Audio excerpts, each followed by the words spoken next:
아멘. 할렐루야. 예, 하나님 말씀은 예수님의 생애 시리즈 11편 누가복음,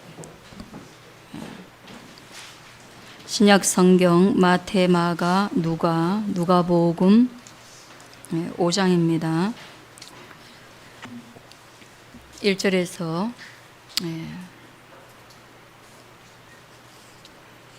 11절까지 말씀 같이 한번 읽어보도록 하겠습니다. 시작.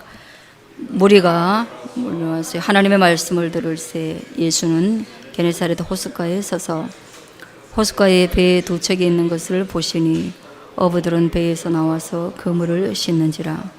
예수께서 한 배에 오르시니 그 배는 시몬의 배라.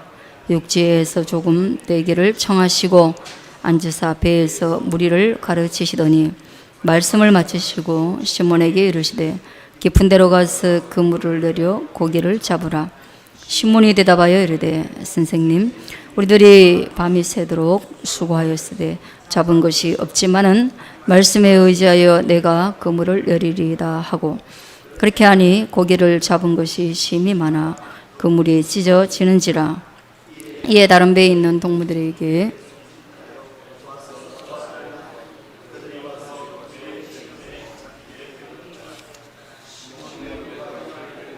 예수의 무릎 아래에서 엎드려 이르되 주여 나를 떠나소서 나는 죄인이로소이다 하니, 이는 자기 및 자기와 함께 있는 모든 사람이 고기에 잡힌 것으로 말미암아 놀라고 세베대의 아들로서 시몬의 동업자인 야고보와 요한도 놀랐습니다. 예수께서 시몬에게 이르시되 무서워하지 말라. 이제후로는 네가 사람을 취하리라 하시니 그들이 배들을 육지에 대고 모든 것을 버려두고 예수를 따르니라. 아멘. 우리 예수님의 생애에 대한 시리즈 설교를 여러분과 나누고 있어요. 그리고 그 시간이 지금 11번째 시간입니다. 공교롭게도 저희는 오늘 임직을 준비하는데요. 이 시리즈에서 11번째 시간이 예수님께서 제자를 부르시는 장면, 그리고 그 제자에게 사명을 주시는데 네가 사람을 낚는 어부가 될 거야, 그런 사명을 주시는 거예요. 그저 저와 여러분이 의미 있게 또 오늘 이 날과 참 매치가 된다, 그렇게 받아들이고 좀 더 마음을 들여서 말씀 앞에 설 수 있게 되어지기를 바랍니다. 예수님은 하나님의 아들이십니다. 예수님은 그냥 이 땅에 오신 젊은 혁명가가 아닙니다.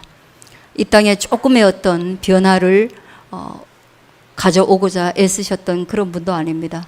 예수님은 하나님의 아들로 이 땅에 오셔서 이 땅을 총체적으로 갈아엎으시고 하나님 없는 세상을 하나님이 주인된 세상으로 만들기 위하여 여기 이 땅 우리 가운데 오셨다, 이걸 믿을 수 있게 되어지길 바랍니다. 그런 능력 많으신 예수님께서도요, 그런 능력 많으신 예수님, 사단을 이기신 예수님, 돌이 떡이 되게 할 수도 있는 예수님, 그런 예수님께서 충분히 홀로 일하실 수 있고 충분히 그 시대에 당대의 최고의 사람을 불러 모아서 주의 제자를 삼을 수 있지만, 그러나 예수님이 오늘 제자를 부르시러 물고기를 낚는 어부에게 다가가셨다. 저와 여러분, 여기에 굉장한 의미와 또 책임이 있는 그런 시간이 되기를 바라요. 예수님이라는 분도 어떤 일을 시작할 때는 제일 중요하게 사람을 구성했다는 걸 아셔야 돼요. 그러므로 여러분, 사람이 정말로 어떤 것보다 소중한 것입니다. 하나님의 나라에서 사람만큼 소중한 것은 없습니다. 물질 굉장히 중요합니다. 재능, 중요합니다. 그러나 그것이 좋은 사람에게 들려졌을 때에 비로소 하나님의 나라의 역사가 만들어져 갈 수 있다. 이것을 예수님도 우리에게 보여주셨고 저와 여러분도 그것을 깨닫고 사람 귀하게 대하는, 사람 소중히 여기는 그런 사람 되어지길 바라요. 자, 우리 한번 따라가 보겠습니다. 그리고 여러분이 지금 물고기를 낳고 있는지, 아니면 전봇대에 올라가 있는지, 아니면 차를 닦고 있는지, 아니면 또 설거지를 하고 있는지 몰라요. 그러나 중요한 것은 그런 삶의 현장에 오늘 예수님께서 찾아가시고, 그리고 그 예수님께서 말씀하신다는 것을 기억하고, 오늘 베드로가 만난 예수님을 저와 여러분도 반드시 만나야만 한다. 얘 못 만나면 끝이다. 그런 생각으로 한번 바라보겠습니다. 자, 예수님은 설교를 하러 많이 다니셨고요. 그리고 그 설교에는 능력이 있었습니다. 그 설교를 통하여서 많은 사람들은 삶의 문제를 해결했습니다. 인생이 뭔지 몰랐는데 알게 됐습니다. 그리고 그 말씀을 들을 때에 질병도 고침을 받았습니다. 그리고 기적도 경험했습니다. 그리고 건조하던 하나님에 대한 신앙이 정말 불붙듯이 일어나고 눈물을 흘리는 사랑의 신앙으로 바뀌었습니다. 그래서 오늘도 예수님 앞에 많은 사람들이 몰려갔어요. 그리고 예수님은 그 많은 사람들에게서 또다시 설교하시는데 어디에서 하느냐? 오늘은 산이 아니라 바다에서, 호수에서 하게 됩니다. 거기에는 배 두 척이 있었는데 그 배 두 척 가운데 하나의 주인이 누구였냐 하면 오늘 우리가 알고 있는 베드로가 이 배의 주인이었어요. 그리고 그 호숫가에서는 밤새 낚시질을 하고, 그리고 이제 일을 끝마치고 그물을 씻고 있는 사람들이 모여 있었습니다. 여기까지 깊이 한번 생각해 봐요. 영상을 한번 그려보세요. 우리는 이 영상을 그리면 아득한 안개가 자욱한 바닷가에 아직 동이 터오르기 전 뭔가 희미한, 그러나 밤새워 일한 어부들이 다 모여서 하나하나 엉킨 그물을 씻고 정리하고 있습니다. 그리고 그들의 몸놀림은 느리고, 그리고 그들의 몸놀림은 피로감에 젖어 있습니다. 이유는 이 뒷부분에 가서 보겠지만 한 마리의 고기도 낚지 못했다. 그날 공쳤다. 그날 일당을 하지 못했다. 그렇기 때문에 우리가 상상컨대 그들이 신바람이 나서 어기야 어기영차하고 그물을 올릴 리가 없습니다. 자, 빨리 씻고 이 잡은 물고기를 팔러 나가자, 그런 기운이 있을 리가 없습니다. 오늘 이거 팔면 1인당 15만 원, 20만 원은 그들이 가지고 갈 수 있겠네. 그러면 우리 며칠은 또 벨트 풀고 오손도손 자녀들과 식사할 수 있겠네. 그런 거 없어요. 하나도 못 잡았어요. 가끔씩 빈익빈 부익부를 생각할 때 그런 마음의 빈익빈 부익부도 한번 생각해 보거든요. 한 개 잘 되는 사람들은요, 한 개가 있는데 이게 수학이 좋으면요 2개가 생겨요. 이 2개까지는 1 곱하기 1이에요. 1 곱하기 1은 1이죠. 1 더하기 1도 1이란 말이에요. 근데 문제가 잘 되는 사람에게 한 3번째쯤 잘 되게 되면요, 이제 이게 몇 배로 상승하는 효과가 있어가지고요, 그 소망과 적극성과 능동성과 기쁨의 에너지로 하나의 열매로 한 개씩 한 개씩 추가되어서 가는 게 아니라 승으로 내가 제곱돼가지고 엄청나게 빨리 일의 효과가 커져버립니다. 근데 안 되는 사람들, 한번 실패를 경험한 사람들은요, 다음 것을 할 때는 이번에 안 되면 큰일 난다는 것 때문에 위축이 돼요. 불안해요. 두려워요. 그리고 그의 실패 때문에 옆에 사람이 도우러 안 와요. 그럼 어떻게 됩니까? 처음에는 한 개를 잃어버렸는 줄 알았는데 나중에 보니까 잃어버릴 때도 그렇게 푹푹 잃어버렸네요. 그래서 이게 빈익빈 부익부로 확 차이나는 인생이 되는데 오늘 이 베드로의 실패는 그런 거예요. 처절하게 아무것도 얻지 못한 인생을 의미합니다. 우리 인생에서 제곱으로 승리했을 때 예수님이 오신 것이 아니라 제곱으로 마이너스를 이루고 있을 때 예수님께서 오시는 거예요. 왜 그럴 때 예수님께서 오시는가? 굳이 예수님이 잘 나갈 때 안 오시고 왜 못 나갈 때 오시는가? 성경은 늘 그렇게 못 나갈 때 예수님이 찾아오셔요. 40년의 모세, 탈진에 있는 엘리야, 그럴 때 오세요. 왜 그럴까요? 한번 따라하겠습니다. 심령이 가난한 자는 복이 있나니 천국이 저희 것이요. 예. 그들의 가난한 마음의 노크가 이루어져야 하나님의 나라를 경험하는 거예요.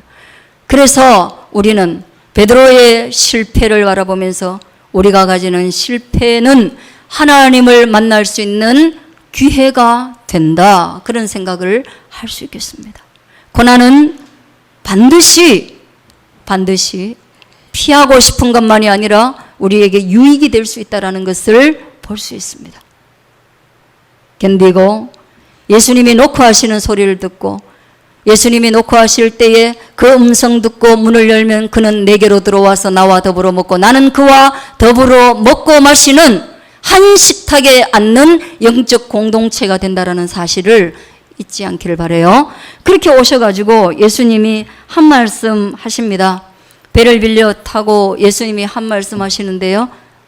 깊은 데로 가서 그물을 던져라.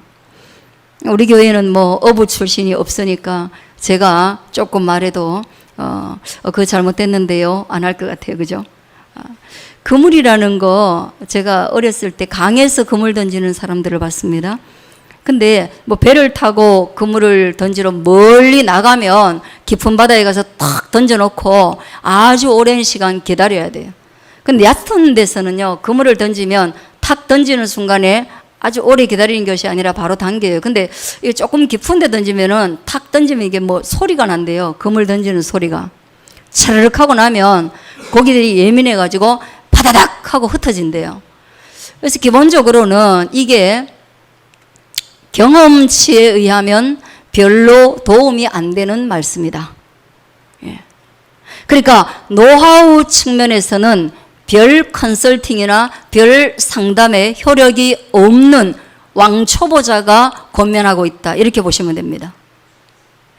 수학 굉장히 못하는 사람이 수학을 가르치고 국어를 굉장히 못하는 사람이 국어를 가르치고 사업에 쫄딱 망한 사람이 창업 컨설팅을 하고 그런 거는 참 그렇잖아요. 받아들이기가. 근데 예수님의 방식은 깊은 데로 가서 그물을 던져라 할 때 바로 그런 방식이었어요. 근데 베드로가 심령이 가난한 상태였기 때문에 어쩌면 그 말을 받아들일 수 있었는지도 모릅니다. 왜냐하면 내가 경험이 있었는데 내가 오히려 컨설팅을 하는 사람이었는데 그런데도 내 방법이 실패했다면 그러면 어차피 오늘 공치는 거 오늘 말아먹은 거 깊은 데로 가서 그물을 던지라고 하는데 그 이전에 설교 말씀하는 거 들어보니까 물고기 잡는 법은 잘 모르지만 그래도 뭔가 그 말씀에 힘이 있으니 그 말 한번 들어보겠다. 그래서 예수님께 이렇게 답변합니다. 한번 따라하겠습니다. 말씀에 의지하여 내가 그물을 던지겠습니다. 예, 할렐루야. 예, 말씀에 어디 했어요? 말씀에 어떻게 했어요? 의지하여. 여러분 말씀에 어떻게 의지합니까? 말씀이 지팡이입니까? 여러분 말씀에 의지해 보신 적이 있어요? 말씀에 기대 본 적이 있어요? 한번 기대해 볼까요? 우리 같이? 그러면 그 말씀이 나를 지탱하고 떠받쳐 주는가요? 말씀에 의지한다는 것은 무엇입니까? 주의 말씀에 설득되어 라는 것이에요. 요한복음에 보면 예수 그리스도를 가리켜서 로고스, 예수님은 말씀이다 그랬습니다. 예수님은 말씀이라고 할 때 이런 기록된 이 활자입니까? 아니잖아요. 예수님을 왜 말씀이라고 얘기했을까요? 왜 그랬을까요? 하나님의 나라의 모든 것들은 무엇을 통하여서 일어난다? 하나님의 언어의 소통을 통하여서 우리 가운데 역사하는 행동으로 나타나는 것이에요. 그러니까 제일 먼저 중요한 것은 언어가 우리 안에 들어와야 된다는 거예요. 그래서 설교를 들어야 합니다. 성경을 읽어야 합니다. 기록된 성경과 선포되는 이 언어, 이것이 바로 하나님과 나와의 커뮤니케이션의 시작이고, 이 커뮤니케이션의 결과가 무엇입니까? 나는 주의 말씀에 설복당하여, 그 말을 들어보니까 맞네요. 우리 엄마는 늘 잔소리를 하는데, 우리 선생님은 늘 꼰대인데, 하나님의 말씀을 들으니까 내 마음이 뜨거워요. 하나님의 말씀을 들으니까 인생의 깊은 곳에서 나오는 말씀이 맞아요. 하나님의 말씀 들어보니까 세상에서 듣는, 유튜브에서 듣는 정보와는 달라요. 내 마음이 움직여요. 내 마음을 움직이시니 내가 그물을 씻는 것도 힘든데요, 지금 정리정돈하는 것도 힘들어요. 이제 그냥 가서 쉬고 싶어요. 골방에 가서 쉬고 싶어요. 그래야 내일 내가 다시 일할 수 있지 않겠어요? 그런데 그 말이 내 마음에 뜨거우니까 뭔가 하나 새로운 용기가 생긴 거예요. 그래서 내가 말씀에 의지하여 행동할 수 있는 힘을 얻기, 내가 말씀에 의지하여 그물을 씻다가 다시금 그물을 던지는 그런 힘을 얻게 된 거예요. 그러므로 말씀에 의지한다는 것은 하나님의 말씀에 설복된 당신의 심령이 뜨거워져서 하나님의 말씀을 능동적으로 순종할 수 있다는 것입니다. 할렐루야. 그런 말씀이 중요해요. 그래서 이 말씀 시간에 맨날 저를 보라고 하는 거예요. 오늘은 저를 보기 좋잖아요. 왜냐? 저를 보는 척하고 이 보라색 꽃을 보면 돼. 이쪽은. 이쪽은 또요, 저를 보는 척하고 눈 마주치면 피하지 말고 이 꽃을 보시면 되잖아요. 제가 지난번에 뭐라 그랬어요? 젊은이들은 설교를 들을 때 다른 데 보면 안 됩니다. 제 눈을 보고 삼킬 듯이 그렇게 쳐다보셔야 돼요. 하나님이 당신에게 말씀하시는 것을 내가 오늘 이 시간, 이 한 시간에 당신에게 말씀하신 것을 내가 다 가져가겠습니다. 그런 마음으로 설교를 들으셔야 돼요. 왜? 저는 이 말씀을 한 시간 준비하는 게 아니잖아요. 그렇다면 여러분이 저를 삼킬 듯이 이 말씀을 들을 때 여러분 저의 몇 시간의 수고를 한순간의 성령의 은혜로 말미암아 하나님이 간절히 여러분에게 주시고 싶은 그 포인트를 여러분에게 주실 수 있기에 삼킬 듯이 예배 시간에 저를 보라고 했어요. 그래서 그렇게 말씀이 중요한 것입니다. 믿으시길 바라요. 그렇게 말씀에 의지하여 힘을 내서 행동하는 인생에게 나타난 결과는 무엇입니까? 다 안 된다고 했어요. 밤새도록 했는데 안 된다고 했어요. 깊은데 그물 내리면 안 된다고 했어요. 너 그 과를 전공하면 안 된다고 했어요. 너 코로나인데 지금 시작하면 안 된다 그랬어요. 너 그 사람 만나면 안 된다 그랬어요. 수많은 사람들이 나에게 조언하기를 안 된다 그랬어요. 그러나 주님이 내게 뜨거운 마음을 주셨다면 여러분 그 길 묵묵히 가시기를 축원합니다. 그러므로 그물이 찢어지게 되었다. 결과는 그것입니다. 모두가 안 된다고 할 때 그물이 찢어지게 수확하는 기쁨을 누린 거예요. 여러분, 그렇기 때문에 저와 여러분이 고기를 많이 낳기 위해서 말씀에 의지합니까? 실패한 결혼을 안 하기 위해서 말씀에 의지합니까? 창업을 성공하기 위해서 말씀에 의지합니까? 여러분, 물고기에 너무 관심 두지 마세요. 물고기 많이 잡으려고 예수님 믿고 예수님 말씀에 의지하는 거 아니에요.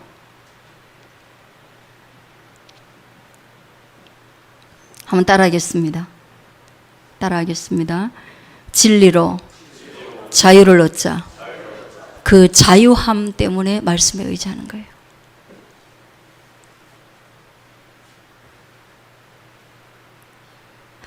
실패와 낙심은 베드로를 가두었습니다. 자유롭지 않은 상태로. 그러나 말씀에 의존하여서 그물을 내렸을 때 그 말씀이 베드로를 자유하게 했습니다. 그러므로 저와 여러분이 말씀에 의지하면요, 이 땅의 많은 것으로부터 진리로 말미암아 예수 그리스도로 말미암아 자유로워질 줄로 믿습니다. 물질에서 자유로워지는 저와 여러분 되기지기를 축원합니다. 관계에서 자유로워지세요. 예. 그리고 때로는 실패하고 때로는 어렵고 넘어지고 상처난 것에 대해서 자유로워지세요. 왜냐하면 하나님의 사람들, 제자들은 한없는 당금질을 통하여서 이 땅에서 성장해 가는 거예요. 새싹이 비바람을 맞습니다. 눈보라를 견딥니다. 태풍을 견딥니다. 돌을 뚫고 때로는 흙을 뚫고 정말 우주를 뚫고 땅을 뚫고 올라오는 그 새싹이, 그 생명력이 당금질을 통하여서 고난과 시련을 통하여서 하나님과의 커뮤니케이션 실패도 하고 처음에는 맞는 줄 알았는데 아니고 하나님과의 의사소통에서 좌절도 경험하고 말씀이 다 100% 성공하는 것이 아님도 경험하고 그래서 모세와 같이 저는 못 갑니다. 나는 안 합니다. 하나님이 나에게 보여주신 것이 무엇입니까? 라고 질문도 하다가 그런 당금질이 거듭되다가 끝내는 홍해 앞에 서서 어떻게 그가 손을 들면 홍해가 갈라질 줄 어떻게 믿게 되었습니까? 저는 못 믿어요. 그러나 모세는 믿었습니다. 왜? 나보다 훨씬 더 많은 긴 시간 동안 담금질을 하여서 그는 정금같이 굳어진 믿음으로 거듭났기 때문에 홍해 앞에서 손만 들면 갈라질 것을 믿었던 거예요. 할렐루야. 이거예요. 그 자유예요. 얼마나 자유롭습니까? 여러분, 나를 죽이러 오는 사람 앞에서 그 다음에 한 걸음만 가면 빠져 죽는 바다에서 한 번 보십시오. 쫙 펴고 있는데 다른 사람들은 다 벌벌벌 떨고 있는데 나는 괜찮아. 이렇게 하는 순간에 바다가 벽을 팍 세우면서 갈라지고 올라가는 거예요. 그걸 한번 상상해 보세요. 스크린으로도 그려낼 수 없는 걸 한번 상상해 보세요. 그것이 믿음의 담금질의 능력입니다. 우리는 그것을 원하는 거예요. 우리의 신앙의 말씀에 의지하는 이유는 그것을 원하는 것입니다. 그래서 여러분이 이 땅 가운데서 한없이 자유롭게 살아갈 수 있기를 축복합니다. 그리고 난 뒤에 베드로가 물고기에 관심이 없었다는 거 얘기 들어랍니다. 베드로가 예수님 앞에 꿇어 엎드렸어요. 그리고 예수님께 뭐라고 합니까? 따라하겠습니다. 주여 나를 떠나소서. 나는 죄인입니다. 아니 예수님 그런 분 만났으면 딱 붙들고 내가 당신의 제자가 되겠습니다. 또는 당신의 노하우를 저에게도 알려주세요. 그러면 제가 이 땅 가운데서 정말로 물고기 잡는 법 가르쳐가지고 모든 사람들에게 물고기 잘 낚는 법을 가르쳐서 이 땅의 양식의 문제도 해결하고 그래서 저도 당신처럼 리더십이 되겠습니다. 근데 배우겠습니다. 그럴 수 있잖아요. 근데 떠나라 그랬어요.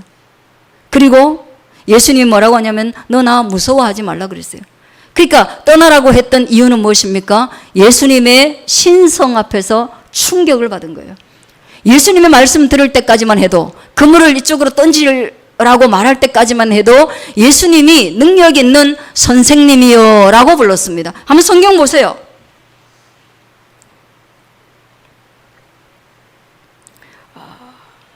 시몬 베드로가 대답하여 이르되 5절 선생님, 우리들이 이렇게 말합니다. 선생님, 예수님 뭐예요? 교사 자격증 땄어요? 뭐 했는데 예수님이 선생님이에요? 베드로는 예수님을 선생님이라고 했어요. 그런데 뭐예요? 8절 한번 읽어보겠습니다. 시작. 시몬 베드로가 이를 보고 바뀌었습니다. 뭘 봤습니까? 물고기들이 낚인 걸 보고 바뀌었습니다. 뭐라고 바뀌었습니까? 무릎 아래 엎드려 이르되, 한번 따라하겠습니다. 시작. 주여, 주여, 나를 떠나소서. 예, 왜 선생님이 주님으로 바뀌었습니까? 이 세상에 선생님은 수두룩합니다. 저도 어디 나가면 선생님 소리 듣습니다. 간호사 선생님 맞죠? 간호사도 선생님이라고 부르죠. 네, 간호사도 선생님입니다. 예, 연령이 많으면 어디 가도 요즘은 선생님하고 점잖게 부릅니다. 다 선생님입니다.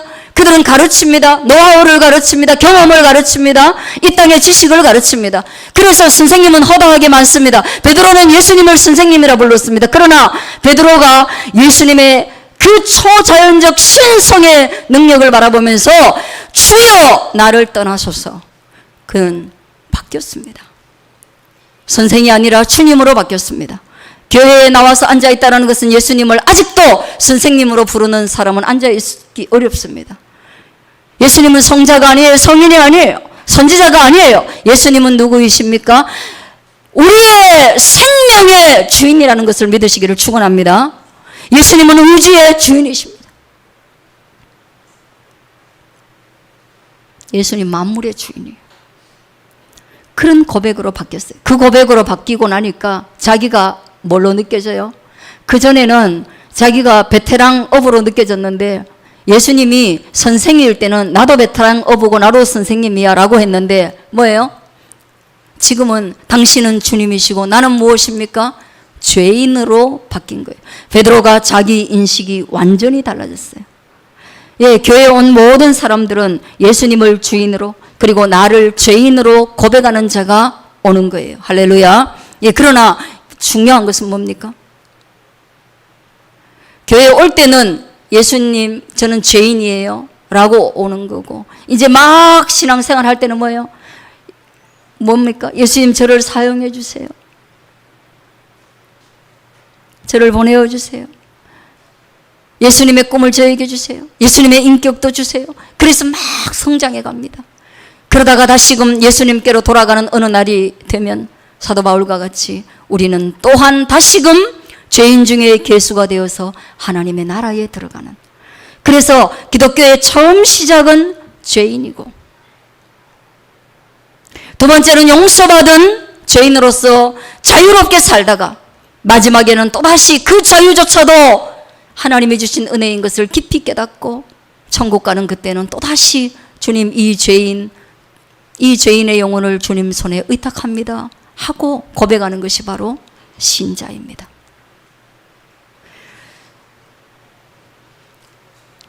베드로가 예수님을 무서워했습니다. 왜 무서워했느냐 하면 예레미야 30장 5절에 보면요, 이런 게 있어요. 여호와께서 이와 같이 말씀하시되 우리가 무서워 떠는 자의 소리를 들으니 두려움이요 평안함이 아니로다. 사실 예수님이 이런 능력을 행한다는 것은 내가 죄인이라는 것을 보는데, 이 죄인이 되고 나면 무서운 거예요. 왜냐하면 죄의 삭은 사망이니까요. 죄인이 갈 곳이 없어요. 여러분, 죄인이 갈 곳은 감옥밖에 없어요. 죄인이 받을 것은 심판밖에 없어요. 그러니까 베드로가 너무너무 두려워서 떠는 거죠. 그 떠는 자의 종류가 두 개가 있다는 거예요. 이 떠는 자의 종류는요, 바로 심판 앞에 벌벌벌 떠는 죄인의 모습이에요. 여러분, 지옥이 있다라고 할 때 여러분은 거절하시겠지만 지옥이 진짜 있으면 여러분은 벌벌 떨 수밖에 없을 거예요. 지금은 괜찮죠. 아직 젊어가지고 지옥해도 마치 여러분들이 지옥을 감당할 수 있는 자처럼 용기 몇 배 하죠. 그럼 여러분이 암이라도 한번 걸려보세요. 사고라도 한번 나보세요. 그래서 눈 딱 감고 지옥 간다고 생각하면 여러분 지옥이라는 것이 현실로 다가오는 거예요. 그때는 여러분 오늘 예레미야서의 말씀처럼 평강이 없고 벌벌벌 떠는 무서움의 소리로 가득하게 되는 거예요. 그게 바로 죄인의 모양이에요. 그러나 죄인의 또 하나의 모습이 있습니다. 그거는 뭐냐?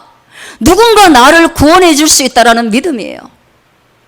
물에 빠졌는데 두려운데, 동일하게 두려운데 탈출을 해야 되는데, 한 사람은 내가 요 물에 빠져 죽게 생겼구나, 물에 들어가면 숨을 못 쉬겠지, 숨을 못 쉬면 죽겠지, 죽으면 어떻게 될까 하는 두려움이 있는 반면에, 또 하나의 물에 빠진 사람은 동일한 죄인이 돼 무엇입니까? 누군가 나를 건져줄 수 있을까? 누가 나를 도와줄 수 있을까? 지나가는 사람이 있을 수 있을까? 도와주세요! 도와주세요! 나를 한번 봐주세요! 라고 외치면 누가 와줄까? 그때 예수님이 두려워하지 말라고 했을 때는 내가 너를 건져 주겠다라는 말씀인 것이에요. 내가 너를 살려주겠다. 예. 주여 주여라고 부를 때 내가 네게 응답하겠다. 할렐루야. 예. 주여 나를 구원하소서라고 말할 때 너는 강도였어도 오늘 네가 나와 같이 낙원에 갈 것이다. 할렐루야.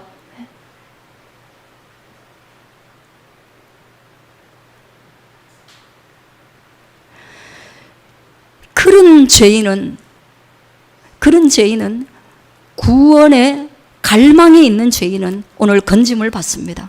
그래서 이 두려움은, 베드로의 이 두려움은 구원의 갈망의 두려움이며, 예수님은 또한 그 구원의 갈망 앞에 응답하시기를 내가 너를 구원하겠다, 두려워하지 말라, 그리고 이제부터 너는 평생을 물고기 잡았지만 이제부터 너는 사람을 낚는 어부가 될 것이다. 할렐루야. 사명을 주시는 거예요. 여러분, 죄인이라는 고백이 없는 사람에게 하나님 나라의 일을 맡기지 않습니다. 예.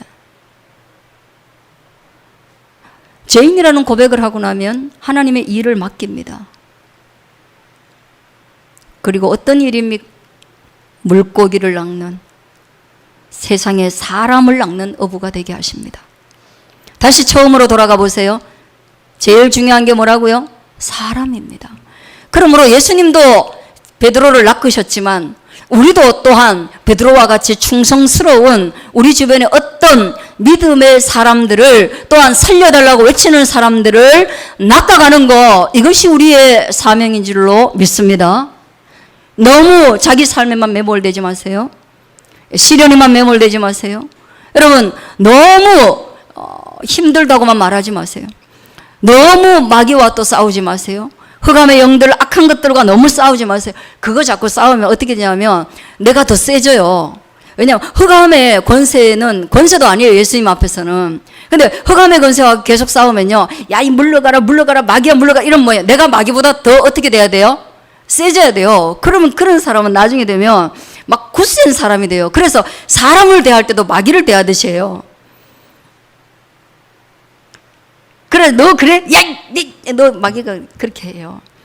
근데 무당들이 또 그렇단 말이에요. 무당은 신들하고 싸우는데 악신들하고 싸워요. 그래서 막 평생을 싸우고 나면 무당들 얼굴이 굳어져요. 왜 그래요? 엄격하게 싸움을 해서 그래요. 자, 다시 한번 얘기합니다. 여러분은 은혜와 진리 안에 있습니다. 할렐루야. 은혜와 평강 안에 있습니다. 어떤 세력도 하나님을 이길 수 있는 세력은 없습니다. 그러므로 여러분이 어떤 어려운 일을 당하시거든 하나님의 은혜와 평강을 나에게 주옵소서. 하나님께 구하십시오. 그러면 돼요. 그러면 여러분에게 하나님이 한없는 은혜를 주시는 거예요. 한없는 은혜를 주시는 거예요. 그래서 베드로가 그런 은혜 때문에 뭐 했어요? 한번 따라하면, 배와 그물을 버려두고 예수님을 따라갔다. 예, 예수님이 그렇게 무서운 분이면 못 따라가요.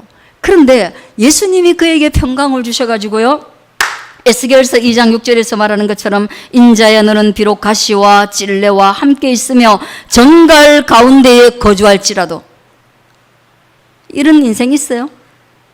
여러분, 정갈 옆에 있어요? 그들을 두려워하지 말고 그들의 말을 두려워하지 말지어다.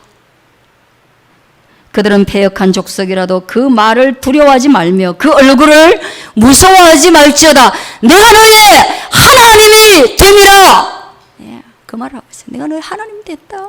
정갈 옆에서도 그들이 어떤 말을 해도 두려워하지 마라. 너 삼키지 못한다. 예, 그런 사랑으로 우리를 깊이 품어주심으로 베드로가 오늘 배와 그물을 버려두고 예수님을 따라갈 수 있었다. 이것을 믿으시기를 축원합니다.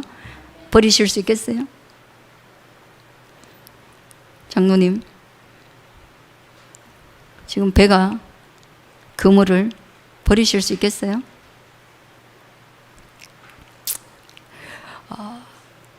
손으로는 배와 그물을 더 굳게 잡으시고 마음은 주의 말씀을 잡으시기를 축복합니다. 예. 그것이 장로님에게, 우리 안수 집사님에게 주시는 소명입니다. 저에게는 버리라고 하시지만 두 분은 그를 잡으시고, 그러나 그것을 이끌어가는 이가 하나님인 것을 믿고